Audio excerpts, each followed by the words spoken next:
Hello guys, তোমরা কেমন আছো? আশা করি ভালো আছো।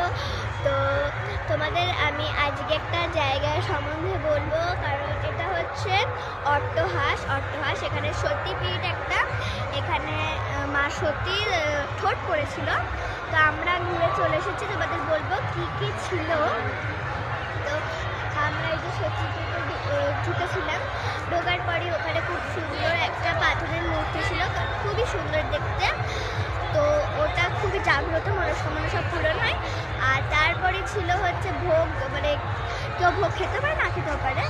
তো ভোগটা এটা, তো কেউ ভোগ খেতেও পারে না খেতেও পারে, কেউ ভোগ খেতেও পারে না ভোগও খেতে পারে। আমরা ভোগ খেয়েছিলাম আর খুবই ভালো ছিল, ভোগে খুবই সুন্দর সুন্দর ছিল। আর এই জায়গাটা এত সুন্দর, এখানে এত গাছ আছে আর ভিতরে আরও সুন্দর। তো তোমাদের যা বললামই, এর ভিতরটা আরও সুন্দর, অনেক সুন্দর সুন্দর পুকুর আছে, ভিতরে অনেক মাছ আছে, তারপর জঙ্গল আছে, ওপরে আবার পাহাড়ের মতো উঁচুতে ওঠা আছে। ওখানে আবার আছে অনেক মন্দির, যেমন কালী ঠাকুরের মন্দির আছে, তারপর পঞ্চমন্দির মন্দির আছে, অনেক কিছু আছে। এখন স্টপ করে তো জঙ্গলটা, এবার আমি তোমাদের এই সামনের জঙ্গলটা দেখাবো। এই যে সামনের জঙ্গলটা, এটা সামনের জঙ্গলটা খুব সুন্দর, দেখো। এই যে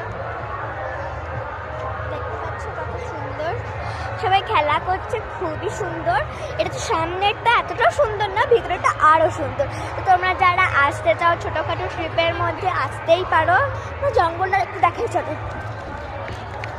চলো। কি সুন্দর কাটবে এইখানে দুটো জায়গা ছিল, এইটা একটা করা হয়েছিল, খুবই সুন্দর। তো বাকি জঙ্গলটা ভিতরে আছে আরো সুন্দর। তোমাদের বললাম, এই যারা ছোটোখাটো ট্রিপের জন্য আসতে চাও আসতেই পারো। আর আমাকে কমেন্টও জানিয়ে তোমরা কারা কারা অট্টহাসে এসেছো বা আজকে এসেছো। ওকে, টাটা।